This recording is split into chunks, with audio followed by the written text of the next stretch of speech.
Good evening, everyone. Welcome to the InfoWars Nightly News. It is Thursday, March 21st, 2013. Here's a quick look at what's coming up.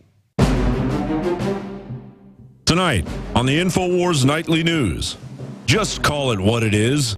Monsanto's Protection Act proves that we are under the boot of a full-blown corporatocracy. Plus, Big Sis buys up billions of rounds of ammo, yet has no comment. Then, completely crazy. InfoWars gets a surprising earful on the nature of conspiracy theories from the public at large. There's a little bit too much going on. I don't think we got enough info. A lot of things that really just don't match up or add up. All that and more on the InfoWars Nightly News. Well, it's being called the Monsanto Protection Act, and it would allow Monsanto Corporation to have complete immunity from the federal courts should anyone dare to try to stop them from planting GMO crops suspected of endangering the public or the environment. For example, let's say it were discovered that one of Monsanto's GMO bananas or apples promoted cancer. The federal courts wouldn't be able to do anything about it, and Monsanto could simply continue to plant the GMO frankenfood. And I know it sounds insane, but somehow the Monsanto lobbyists have managed to persuade legislators to include language in a bill, and this could pass as early as next week, by the way, that will put Monsanto Corporation above the federal government. Total immunity from the federal courts. How scary is that? Food Democracy Now! Has launched a petition to try to block the bill, explaining the Monsanto Protection Act would strip judges of their constitutional mandate to protect consumer rights and the environment while opening up the floodgates for the planting of untested, genetically engineered crops, thus making Monsanto Corporation literally more powerful than the federal courts in their never-ending conquest to monopolize the entire food chain. Now, we do know that, government agencies like the FDA go to great lengths to cover up the potential health damage from genetically modified foods and to keep customers in the dark about what they are really eating. Remember, genetically modified foods, engineered foods, they have been linked to all kinds of diseases like obesity. They're connected to cancer. They're also linked to liver failure, infertility, and all sorts of other diseases. And things are about to get a lot worse, perhaps as early as next week, unless we all stand up and say no. Washington Blog is also reporting on the Monsanto Protection Act. They explain it as a law that has been snuck into the Agriculture Appropriations Bill, which will be approved by March 27th. Doesn't give us much time. And it would destroy the separation of powers by stripping courts of the power to challenge genetically modified foods.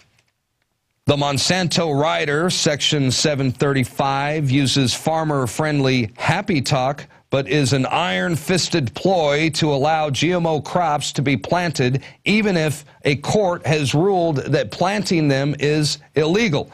And the Weston Price Foundation says if a GMO crop approval was shown to violate the law and require further analysis of its harmful impacts, as several courts have concluded in recent years, for example, with GMO alfalfa and GMO sugar beets, this provision would override any court-mandated caution and allow continued planting and commercialization. And there is a good summary of the bill posted right now on the Washington Blog website.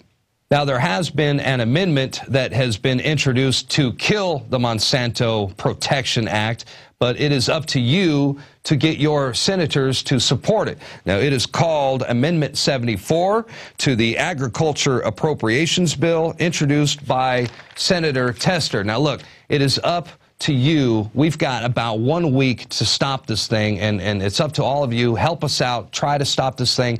Join us in the fight to stop GMO. There's more details about all this. You can find it at InfoWars.com. And look, we cannot allow Monsanto Corporation to be above the law. Not a good idea. Now, look, there is some good news. We have learned that genetically modified salmon has been rejected. It's been rejected by Whole Foods, Trader Joe's, Aldi, and other food retailers. This from our good friend Mike Adams at Natural News. And yet another blow to GMOs. Several major U.S. food retailers have signed on to the campaign for GE-free seafood. It is the latest private sector blow to the deceptive biotech industry. We all know that consumers overwhelmingly reject GMOs, even if the FDA conspires with biotech companies to try to shove genetically engineered food down our throats.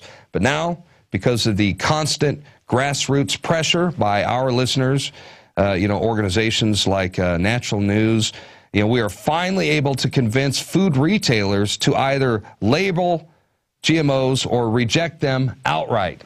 And naturally, the mainstream media is trying to downplay all this. The truth will not be televised.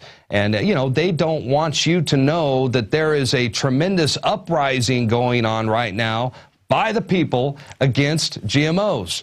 And, the establishment media, they have a long history of attacking anyone who advocates GMO labeling, for example. They routinely deny the presence of GMOs in our foods, and they spread junk science and propaganda that favors the biotech industry. But they are losing the battle over GMO, my friends, and they are losing their audience at the same time. And that's because the mainstream media is declining, and at the same time, folks like InfoWars.com, Natural News, we are skyrocketing. And, for obvious reasons, the mainstream media cannot be trusted, left or right. And, so keep the pressure on, folks. Sooner or later, we will force retailers to reject GMOs entirely. And remember, every victory against Monsanto is a victory for the future of life on our planet. Now, I want to share with you a video right now. The founder of We Are Changed, Luke Rudowski, well, he got a chance to run into Congressman Timothy Huelskamp speaking at CPAC, and very interesting. The congressman revealed that the Department of Homeland Security has refused to answer questions from multiple members of Congress regarding its recent purchase of staggering amounts of weapons and ammunition. The Department of Homeland Security, as we all know, has recently purchased about 2 billion rounds of ammunition. And you have to ask yourself, do you think are they preparing for a Red Dawn style invasion, or are they preparing for a war with the American people? The Department of Homeland Security recently bought 1.6 billion bullets, 7,000 rifles, and riot gear. Why does Homeland Security need these weapons of war against the people? They have no answer for that question. They refuse to answer that. I've got a list of questions to various agencies about multiple things. Far from being the most transparent administration in the world, they are the most closed-nature, opaque, and they refuse to let us know what's going on there. So I don't have an answer for that. Multiple members of Congress are asking those questions. But it comes down to it. During the budget process, during the appropriations process, are we willing to hold DHS's feet to the fire? We're going to find out. If we get an answer, right, I say we don't fund them until we get an answer. Yeah, they're complaining about the sequester, but buying $50 million new uniforms, which is pretty ridiculous. Yeah, there's plenty of waste going on, plenty of areas that can make those cuts, and obviously those type of things really challenge Americans. They're worried about this administration. So there you have it. We are definitely having an effect on the globalists. All they could do is stonewall. They refuse to answer our questions because they can't debate us. And that is our strength, and that is their weakness. Now, recently, Marcos Morales and I, we recently had the opportunity to go to South by Southwest in Austin, Texas, and we thought it would be fun to go around and ask people what they think about conspiracy theories.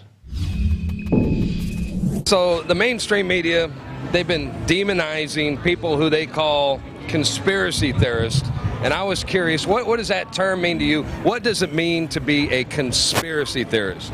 Well, I think especially what the mainstream media tries to imply is that a conspiracy theorist is someone who's completely crazy. I think conspiracy theories, by definition, have some sort of non-believable element to them. What sort of person do you think is the average person that believes in a conspiracy theory? A really paranoid person. Conspiracy theorists, over the top.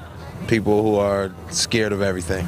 I think in general, those theories have to stem from some amount of truth, but perspective is multifaceted, so. When you look at a perspective issue or you're looking at conspiracy theorist issues, the fact that the media and the whole, as a whole, society as a whole these days is trying to make people understand that anything that's concrete evidence against the government entity is conspiracy immediately. They created the idea that it's a conspiracy, first of all, is either non-existent or it's a theory, or it's a theory, like it's only a theory, that kind of like the diminution of science, basically, by saying it's a theory, and then a theory is just like something you can disregard. I think they're trying to make it look more ridiculous whenever it's really true. They're trying to make it seem like it's stupid whenever they're just really trying to cover it up.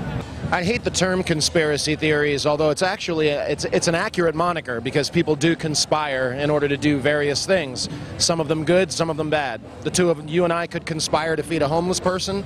Sometimes people conspire to pull off false flag terror events. I mean, you know, it goes both ways. I definitely think there's probably some truth to a lot of conspiracy theories.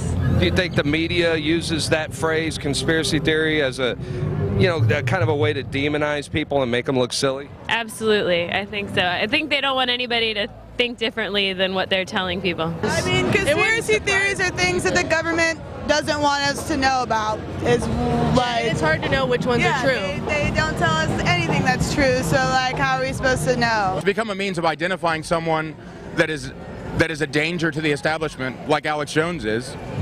Somebody that's a danger to the establishment, and identifying them, and then making sure that they don't have an effect, basically. To me personally, a conspiracy theorist is a person who, like, you know, looks at everything and comes up with other plausible theories for reasonable things. Unfortunately, the term has been, you know, co-opted and turned into a term of dismissal, a label that serves to dismiss what someone is saying without actually giving the facts that they may be presenting a fair chance. When I hear the term conspiracy theory, hidden agendas, things hidden from the public, the manipulation of public interest and manipulation of public mindset, you know, through mass media. So, and that's the key right there. Do you think that the media, that they use that term to kind of demonize people who think for themselves? I think so. I think, yeah, you know, make the person with sense seem like they're crazy so everyone else ignores them. When you hear the word conspiracy theory, what's the first thing that comes to mind? Truth. I personally believe in conspiracy theories myself. I absolutely believe in the chemtrails. Okay. You see that everywhere. So tell me a conspiracy theory that you would tend to agree with. I'm going to have to go with 9/11, for sure. All right, you think that perhaps the government had something to do with that? Indeed. I mean, there's a little bit too much going on. I don't think we got enough info. A lot of things that really just don't match up or add up, so I'm definitely going with that one. You know, let's say somebody thinks the government was behind 9/11. Maybe it's because they hate the government, you know? If you actually look at the basic physics, it looked like the buildings wouldn't fall the way they did. It's hard to believe that the government's solely behind it. Maybe they might have had some cues that they didn't act on, whatever. What about the capture of Osama bin Laden?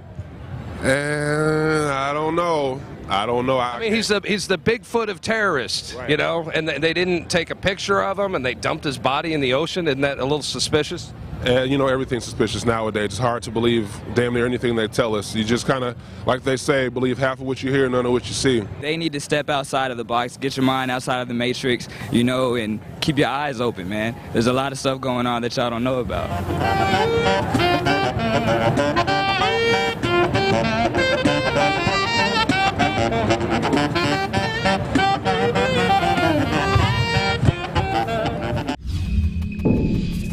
And you know, it's always refreshing to get out there and talk to people who aren't stuck in the matrix. You can see by that clip right there, there's a lot of young people out there who are open-minded, truthers, and are awake certainly encouraging, and just love talking to all those people out there.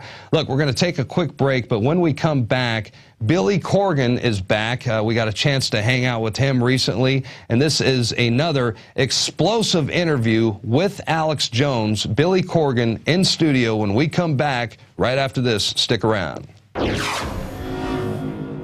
they're not already there, smart meters are coming to your home. Up next, find out what Michigan activists did to fight and opt out.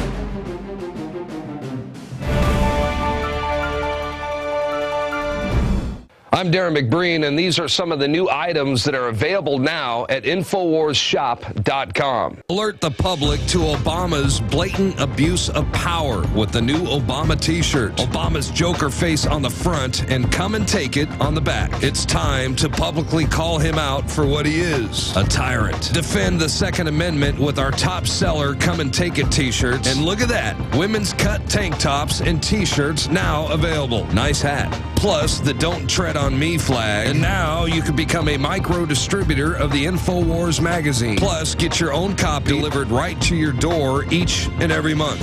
And if you're tired like I am of you and your family being exposed to polluted drinking water, get the Pro One high-performance water filter. It gets rid of all pathogenic bacteria, cyst, fluoride, heavy metals, and numerous other contaminants. So join the revolution at InfoWarsShop.com. InfoWars magazine is more than just our answer to the internet kill switch.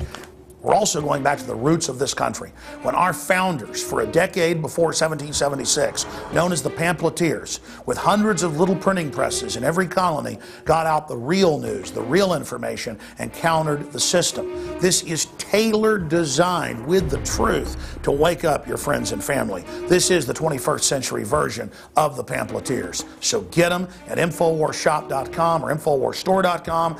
Sign up and buy them in bulk. Sign up and be a micro distributor for a full year to buy them in bulk and get one of the newsstands added, or sign up and get 12 issues delivered to your door, or give a gift subscription. Whatever you do, be part of the fight, and I want to salute and thank all of you that are subscribers and are getting the magazine in bulk, or who have ever come to InfoWarsStore.com and bought any of our products, because we are supported by patriots and liberty lovers like you. We couldn't do it without you.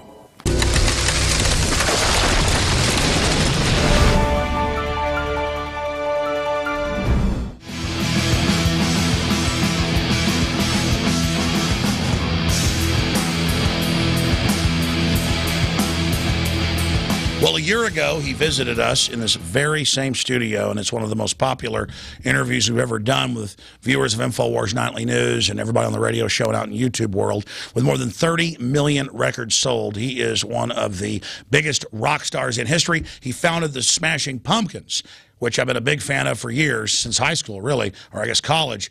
But the real reason I'm a fan is he is an amazing thinker and gets me to think. As dumb as I am, that's hard to do. Billy Corgan of Smashing Pumpkins here in town to play in Austin, Texas, to a sold-out crowd. Good to have you here, my friend. Thank you, Alex. What we're seeing right now is a turf war, right?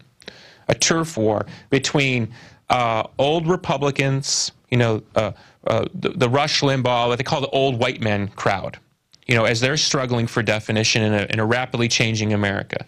Then you have the coming immigrant classes, which way they're going to go. You know, social liberals who are now willing to look the other way while we're doing, you know, these terrible things around the world with drones. I mean, suddenly now those things aren't big issues to social liberals, which is black sites, torture. Unbelievable. Unbelievable to me that these are not mainstream issues on the front pages every day when our government is openly acknowledging in many ways. Warrantless wiretapping. Just the fact that we're being spied on blows my mind. They came out in Reuters and said, yeah, the Pentagon, everybody reads your bank account every day. I mean, totally illegal. Nixon was going to go to jail for it, and now it's just like big deal. Right. So my point is so you see a turf war, right? So here's this dividing line. Okay, let's say free thinkers like you and I are over here, and we're in our little huddled mass, and then this crowd over here who wants to control everything, and let's call it the uninformed in the middle. Well, this turf war is going on. It's like a football game where nobody can really score a touchdown, right? They haven't stamped people like you and me out. And certainly we're not going to stamp them out anytime soon. So it's back and forth. But if something happens where there's this open moment where suddenly 10, 20 million people are suddenly searching for new information because something gets exposed, you know what I mean? I think you have to be able to step into that void with a message that's greater than fear or greater than the counter response to the fear. Because, look, and you and I have talked in private besides publicly.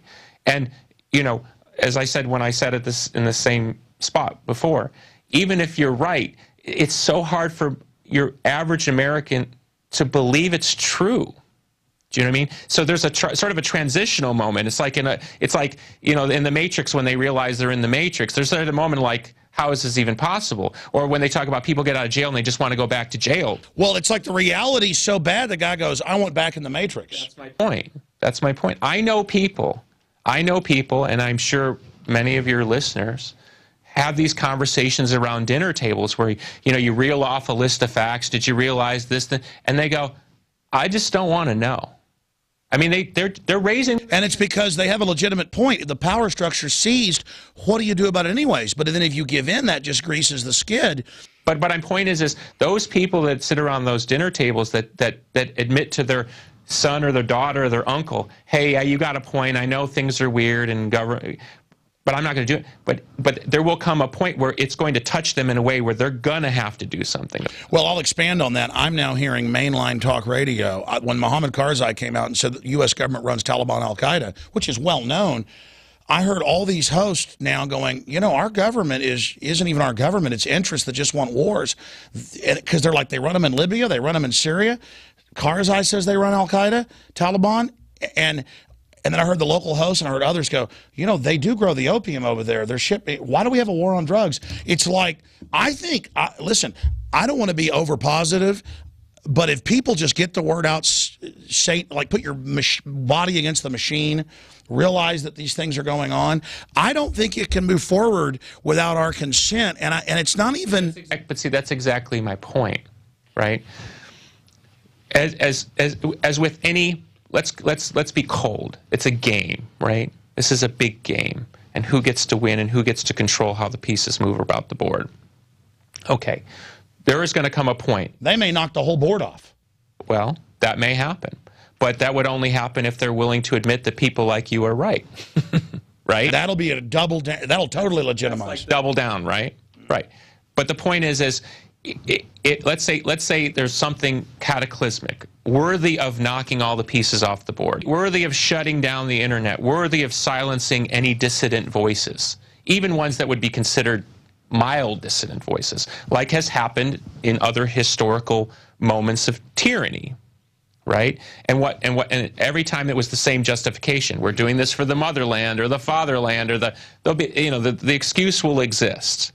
It's what the populace does in that moment that will determine whether it's going to be 50 more years worse or it's going to have to go through the incredibly difficult kvetching of reality. If we've been in an imperial system all along, which there is evidence to suggest that we've been in an imperial system all along, well, we're going to have to be accountable. Every person's going to have to be accountable on some emotional... No, I agree, and there's going to be a price. But the price is too big to keep going. What you just said, if they do push it to that, I think all the fake liberals, all the fake conservatives, what's happening is they've denied. And when you deny so long, you get to where you'll deny anything just to say you were right. But then it becomes so... what was the word you used? Absurdist. Before we went on air, it becomes so absurdist that it becomes a joke, and I think that's what's happening in the. It was like Robert Gibbs 3 weeks ago on TV. You know, he came out and said that they told him there's no such thing as drones, and this is a guy who's supposed to go out there and put his entire credibility on the line. I mean, think of him as a human being. And he said it's Wizard of Oz. This is an admitted program. I'm saying let's look at it from a slightly spiritual perspective. I mean, Robert Gibbs is a real human being. Right? Yeah. Okay. I'm sure he's got a family. Smart guy. Okay. He's obviously made his way up through the ranks. He probably worked, you know, crap jobs. So there he is. You're the PR guy for the president. I mean, if you're a PR guy, I mean, that's the job. You're the #1 guy in America. You got the best job. When it comes to media. And then they tell you and they send out there and just basically lie. I mean, this guy's got to put his entire credibility, his entire career on the line and lie about something. And then why would he come out now and say it? I'm seeing more and more of that. Because it's like any other regime. He's thinking, I don't want to go down with this ship. You're seeing now, there was another insider, can't remember what it was about recently, where another guy he wrote a book. But see, I think that Gibbs moment was like my Piers Morgan moment. More and more people are going, I'm not going to play along anymore. But the question is, if we're talking about it coldly like a game, right? The question is, does anybody care? If the tree falls in the forest. So the spiritual issue is people better start caring again. But that's my point to you is, you can win all day long on the facts. Okay, I once sat here and said, even if everything you say is wrong, I like the argument. Now let me reverse it. Even if everything you say is right, there is a segment of the people in this country particularly, and in this world, that we need to get on board. We're not going to get them on board with fear. We're not going to get them on board with facts. We have to touch some other part. So exactly, what do I do? That's what I'm saying. I think you have to diversify your message into a broader thing that's sort of unassailable. Okay, let's use the Star Wars analogy. The Death Star is orbiting the moon. Star Wars, Episode 4. It's about to shoot the moon, and that's right when they blow it up. It's kind of that moment when both line up. That's the stars are aligning. It's going to be in that fulcrum point. Either the dark side's going to win, and set you back 1,000 years, or you're gonna go in. I mean, because just because you stop that Death Star doesn't mean you can stop the next one and the next one and the next one. Yeah. So in that case, it's a lone victory against a still larger force. Yeah. So we're entering this prime jump point zone, this crossroads. In closing, best interview I think I've ever done here. This is amazing. And I don't even just say this is a powerful. You said we need to have a spiritual talk, and I think this has been a transcendent talk. I want you to look at that camera out there and just right out there in the last 5 minutes, and just you've got the floor. Other points you think are important, because you've definitely taken me a long way into understanding. You said, Alex, you need to hit that next level. And you're like, I don't know exactly what it is, but we all need to hit that next level to beat this. That Martin Luther King, Gandhi, or what Jesus talked about, that moment. So what in your gut, your spirit right now, what do we do then? I'm talking to the people, because you're right. If they don't want this freedom, if they don't want to be free, if they want to be slaves, then we're going down. That's what I'm saying. So what do we say to them? I think you have to find, look, just because I wrote one good song doesn't mean people are going to listen to the next one or the next one or the next one. It's the collective message that I've been able to create that's allowed me to have a wonderful musical life. Because I've been able to create sort of a broader message that has an appeal to lots of different people for lots of different reasons. I think you've been at the tip of the spear for a long time. Personally, on some level, that's worn you down, because you are literally shouting against a mountain every day. If you can draw from a deeper well of sources that go back thousands of years. So I need to climb another mountain. That's what I'm saying. You go read or bring in somebody who's an expert in people who have a deeper understanding, that bring in the historical and spiritual perspectives, because we're not the first people that have faced this. Yes, we're the first people that have ever faced this in this way, with technology being at the core, the immediacy of communication. But you can't tell me 500 years ago or 1,000 years ago people weren't facing the same paradigm. Well, they were facing the Roman army that was like, super high tech compared to them. Tell me that it was any different. Tell me it wasn't the natives facing people with guns, yeah. Right, I'm saying, how were those things overcome? You said you're reading a book right now about the African slave trade. I've read those too. It's amazing. I mean, yeah, it's I can't think of the man's name was Barth. He traveled in Islamist Africa in the 1850s. He was a German guy, but somehow he got a British commission, and obviously the British were sending him down there to see how reasonable would be to go and intel, plunder, exactly, scoping. But he was a scientist, and he rationalized going. But he witnessed, what was an awful slave trade, and he said that in his notes, he said that the African slave trade on other African tribes was shocking him. He thought it was simply sort of an imperialistic type of thing, and they realized that the slave trade was going on. Why were Africans enslaving other tribes? Because it was, your big tank against my big tank. It's just a different paradigm. My point is it's like local cops. This system's destroying their kids' future, but they'll still be mercenaries and do it. But look, I would take anybody at any system. I once went out with a woman who grew up in the Soviet system, emigrated in the 80s, lived there until she was 11 years old. She said her parents would tell her, don't talk too loud about the government because the neighbors will report us. I mean, imagine growing up in a society like that. Well, you know what? Now we actually have to think about it. No, they have people report us all the time. We have FBI showing up all the time. And I mean, I can't hand magazines out. When I was on the trip in closing down in Galveston, taking a few days off with the kids down there at the beach, and Max Cabrera with the street team, you know, local crew we hired, I already talked about this, that's been doing this for years, never had it happen. He goes, yeah, they said we can't have bumper stickers on the car. And I go, you mean parked at a parking space? He goes, yeah. They said, well, they're going to arrest us for that. You'll give us a ticket, we don't leave. And we can't have a magazine. I said, I go, this is a joke, right? And he goes, no. Even I thought it was a joke.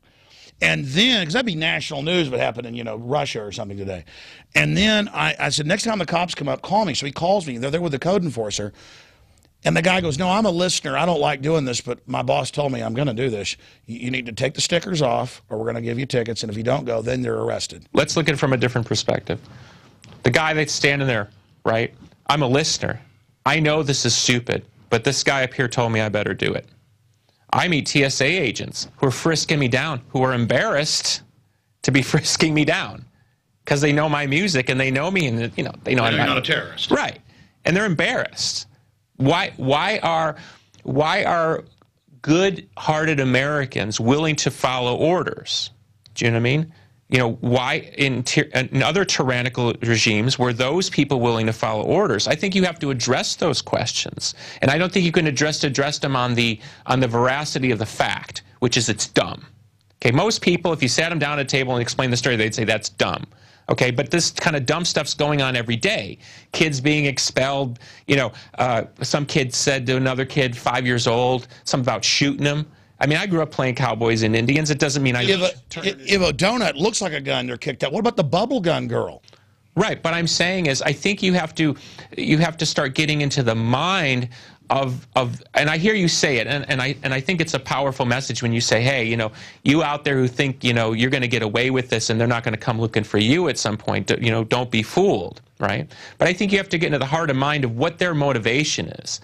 You know, in wrestling, they know that, but they're in the minute, they're scared. What they say in wrestling, right? The bad guy has to believe in what he's doing. So even the bad guy believes in what he's doing. You know, he's been propagandized. I'm beating this kid down for America, or, you know, whatever they're thinking. You understand? I'm dropping this drone on a whole wedding party to get one guy. Collateral damage. I'm killing a terrorist. I would like you to see you broaden the message and bring in people who can speak to this kind of, whether it's a historian. I mean, maybe once a week it could be a special feature. A historian. Bring in people from the Catholic Church. Bring in Buddhists. Bring in Native American elders. Ask, how do you guys view this? Or girls? Maybe your message, and maybe the message of other enlightened thinkers, really only reaches people who have enough educational background or cognitive background to recognize that it's a good argument, right? A lot of people are raised on junk food and Gilligan's Island and probably don't have the, I'm not saying they're stupid, but they don't have the intellectual capacity because they've never been in that situation to have to think like that. A lot of lower classes, which I come from in my family background, they're predicated on survival, right?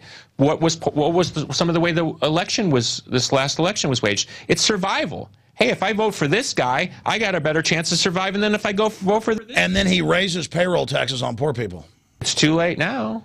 Right? But I'm saying is, my point is you got to explain to somebody who doesn't necessarily think like you. I think you diversify the import of the message so that it resonates at a higher level, right? Most people believe in what America means, even though there's plenty of evidence to suggest we've killed and maimed plenty, right? There are people out there, veterans, who really struggle with why they went here. You know, I know one kid who struggles with why he went over to Iraq. And the power structure knows that. They get them when they're 18, knowing later they're going to wake up, but by then they're now listed as the terrorist. What do you think about them saying veterans are the #1 terror threat? It's interesting from this perspective. Look, you know, you watch the, you know, basketball game, and there's the commercial for the, you know, whatever, the Air Force, and it's like a video game, you know, drones, and, you know, it looks like, I literally think it's a video game commercial until I realize it's for the Air Force or something. They're blurring it. Right, but they're bringing these people in, believing a set of ideals, which is consistent with, you know, American greatness or something. And freedom. Right. Okay. So let's say you believe it, and nothing I say or you say would change their mind. America's the best, and I did this for a reason. I serve my country. Well, now we have a lot of evidence to suggest that they're not being supported when they come home, the Veterans Administrations, all this kind of stuff, right? And even like them not allowing them to show the coffins when they come back, all that kind of stuff, right? Why are they flipping that narrative? Because that's a pretty big flip from "you're a hero," you know, applaud the troops, to "you can't even hold a, now we don't trust you with a gun." Wow. Or I saw that clip where the city councilman objected because there was a guy who was a veteran, had a right to carry, and he got, did you see that clip? Yes. And he got up and left because he said, "I don't want to be in here." And the guy was not breaking the law. He's a veteran. You know what I mean? They want to send him to foreign countries to kill people, but now when they have that right to defend themselves and have a Second Amendment here, they don't even want to be around it. It's like, but again, the technocrats want to send them to kill, but now they're scared of them. I'm trying to take, I'm just using this as a point to illustrate what I'm talking about. What's the higher perspective on that? Why do we sell somebody so hard as a hero, and then what propaganda do we need to use to believe that they're dangerous? It's like spiking a cannon after a war. They're decommissioning a weapon. Right, but why do they need to do it that way? That's why I'm saying I watched that trend. Yeah, why are they? Because it's waking people up. I think the establishment has been very smart and professional in the past, but I think they've been smoking their own dope. I mean, more and more, because I always heard the argument that, you know, the elite are crazy, and I'm like, oh no, you know, they've got it all together. Why do you think they're doing it? That's a really good question. I think that's a very real question. I think the speed of information, even to the let's say you're in American intelligence, and you're actually sitting at the top of the data heap, and you can see where it's going, and you're talking to the guy who's predicting what it's going to be like in 20 or 30 years. I think even if you're that guy or that woman, you're sitting on top of that data heap, I think the speed at which this is moving is probably almost beyond human conception.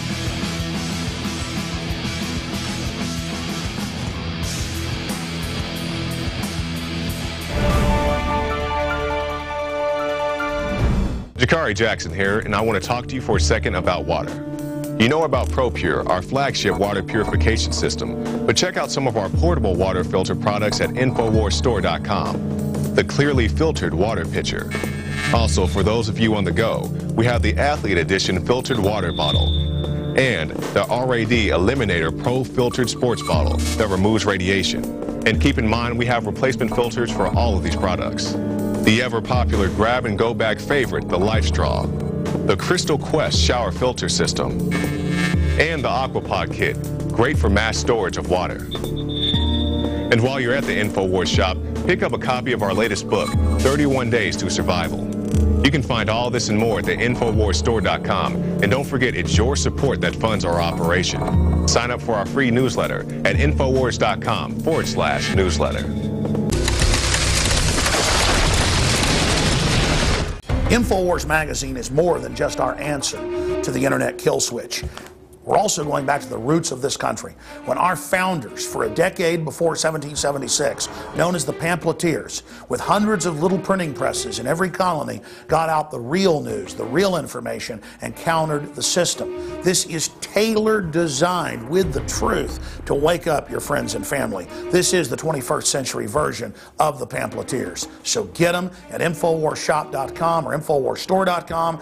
Sign up and buy them in bulk. Sign up and be a micro distributor for a full year to buy them in bulk and get one of the newsstands added, or sign up and get 12 issues delivered to your door, or give a gift subscription. Whatever you do, be part of the fight, and I want to salute and thank all of you that are subscribers and are getting the magazine in bulk, or who have ever come to InfoWarsStore.com and bought any of our products, because we are supported by patriots and liberty lovers like you. We couldn't do it without you.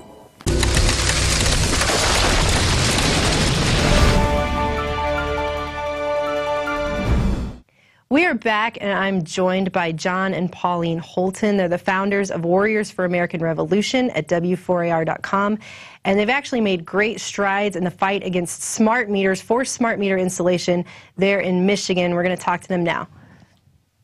Thank you for joining us today, John and Pauline. We're glad to be here. Thank you. So tell us first what happened when smart meters started to come to where you are and how you fought that.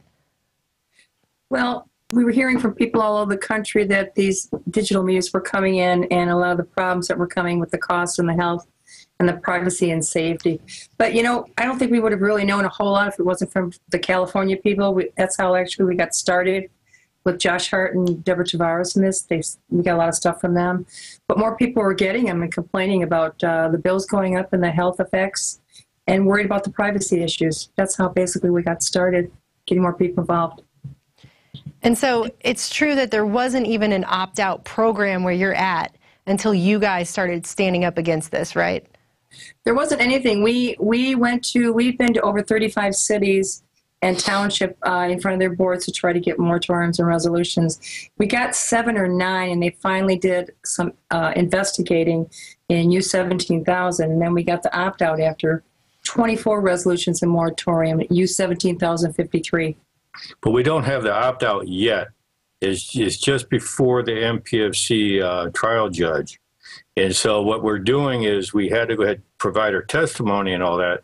And the final decision is supposed to be this month, but that may be appealed too. There is no opt-out in Michigan yet. Well, I've seen here there's so many court documents having to do with this, and the company, Detroit Edison Company, is actually trying to strike all of your testimony, and they're trying to strike your exhibits, everything that you presented in court. What happened was the people who intervened in the court case, like I did and my wife, they are trying to talk about the health effects of smart meters because it's such an important issue to them. But the opt-out was strictly about the cost of the opt-out program. And this is where all their evidence and witnesses got thrown out. I was professional enough to address only what the judge and the court would allow me to address, and that was the cost issues of the opt-out program. And even then, they tried to go ahead and lie and say that I addressed the health issues and the technical aspects of smart meters, which wasn't true at all. So they tried to throw out my testimony, and I've got it to go ahead be admitted to the court. Well, we actually didn't know that we could intervene. We just found out just shortly before that. We could have actually intervened at U-17,000 and brought in the testimony of EMF and the more privacy issues and the costs. But we didn't intervene until U-17,053. That's when we started about the cost. See, most people don't know because they're so far from them. They believe that the government is going to go ahead and protect them from the corporations, especially the monopolies like DTE. But they do all this stuff behind closed. Well, they put it out in the public, but the public doesn't know what it is.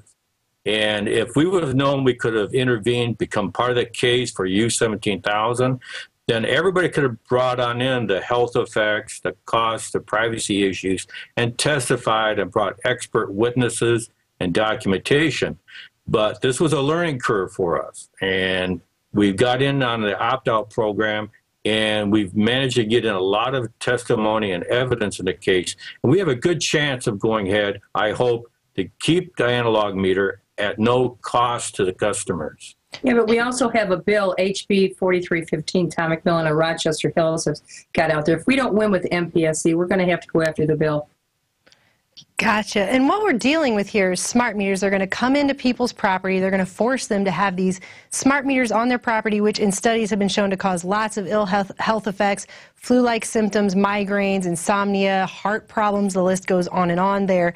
And basically just coming in and saying, you have no freedom anymore. We're going to come into your property. We're going to do what we want. Your bills can go up. We control your energy. I mean, that's basically what this is. Yeah, see, the critical issue here is there is no law mandating that you take them.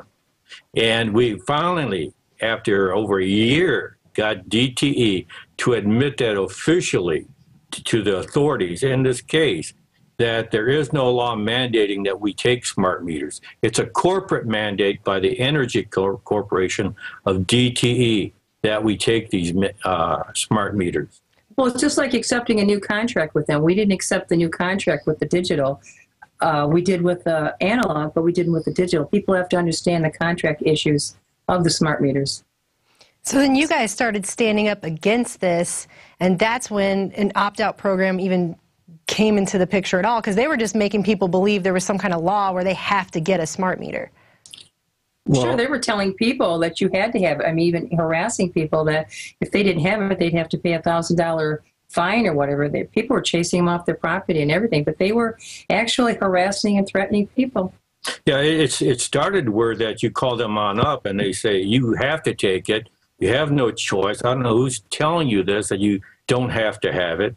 And they'd argue with you. And then they send you to somebody else on the phone and to somebody else.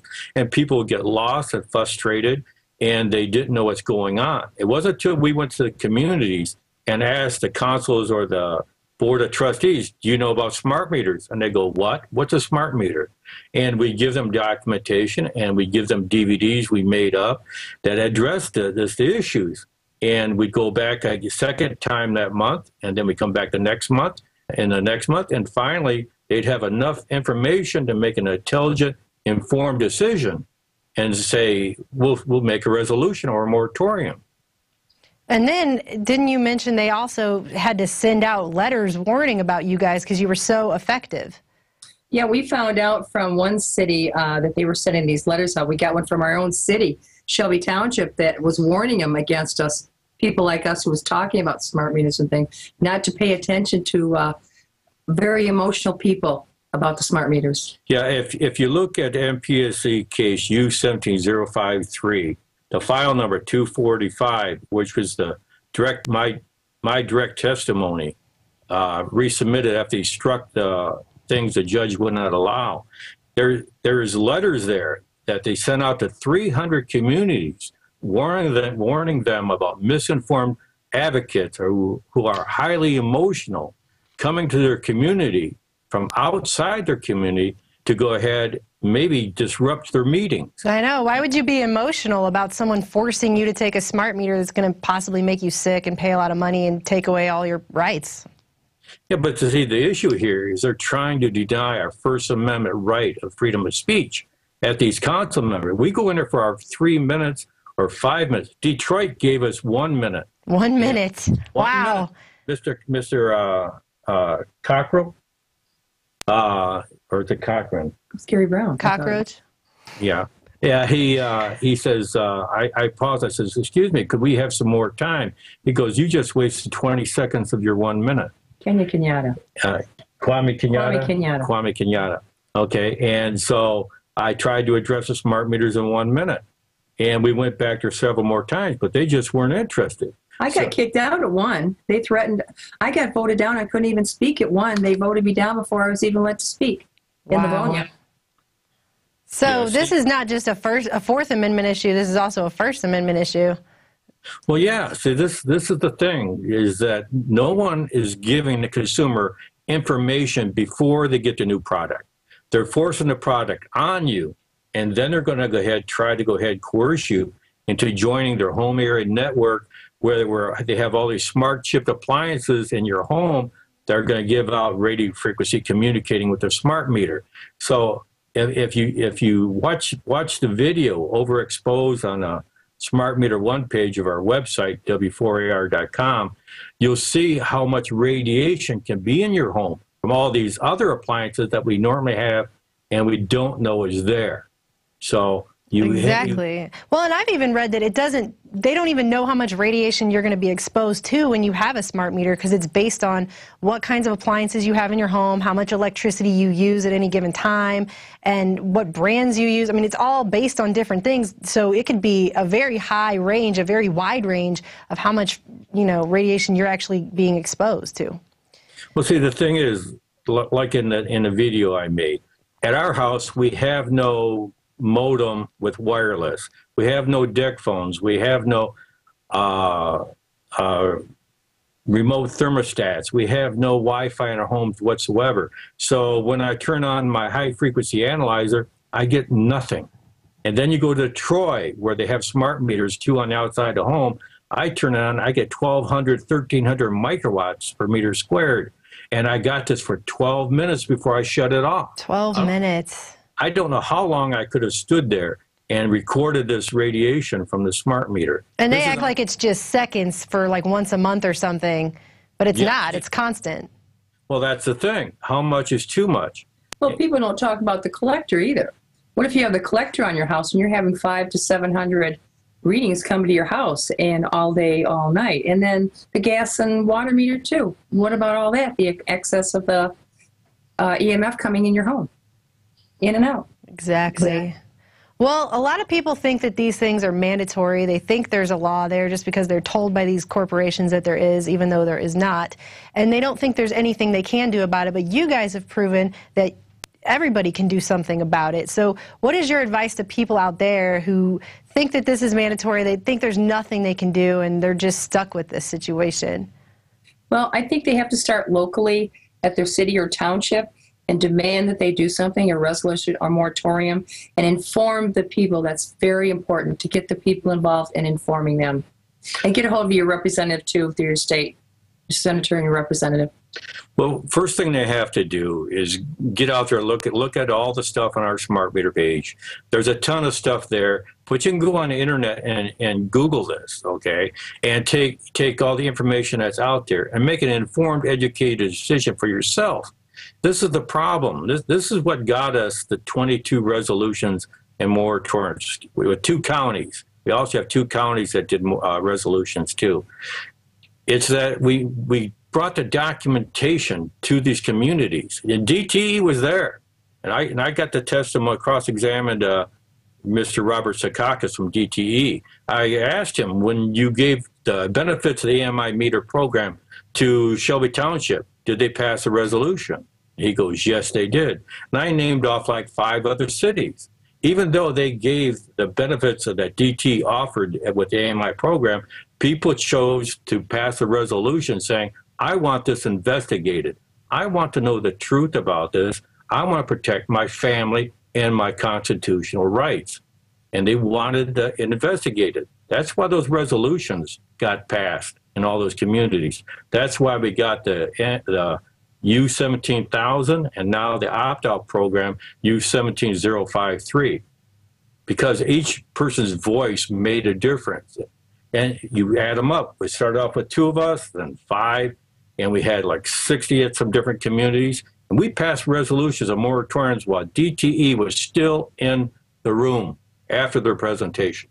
Wow. All right. Well, I urge everybody to go to W4AR.com and get that information and do what you guys did. I think what you guys are doing is great, and you need to keep it up. Because if they continue to do this and they win a precedent here where they can come do this to us, what else? I mean, where's it going to ever end? Well, that's a problem. It's corporate slavery is what they're going to indoctrinate us to. They're going to steal our Fourth Amendment rights and our First Amendment rights. And next thing you know, we'll have to beg the corporation for our gas, water, and electricity. And if we don't have money in the bank, and they'll know it, they'll just shut us on off and let us starve and freeze to death. Exactly. Well, thank you so much for your time today, guys. Appreciate it. You're welcome. And what they said is absolutely true. If we don't fight against these smart meter installations, it is an attack on our Fourth Amendment, but it is also an attack on our First Amendment, and it will just continue to get worse. And if it doesn't stop here, what will they find out a way to do to us next? It's just going to keep getting worse and worse. And if you like the information we're bringing to you and you're watching this on YouTube, please go to prisonplanet.tv and subscribe. It is only $5.95 a month. It supports our operation. You get everything we got. You get Alex's radio show, the nightly news, our special reports, everything. And it helps us to continue to get information like this out, because as they said in the interview, people don't know about things like this, and they really need to. It's a detriment to us all and to all of our freedom. And that's it for tonight's show. We will see you again tomorrow at 7 p.m. Central.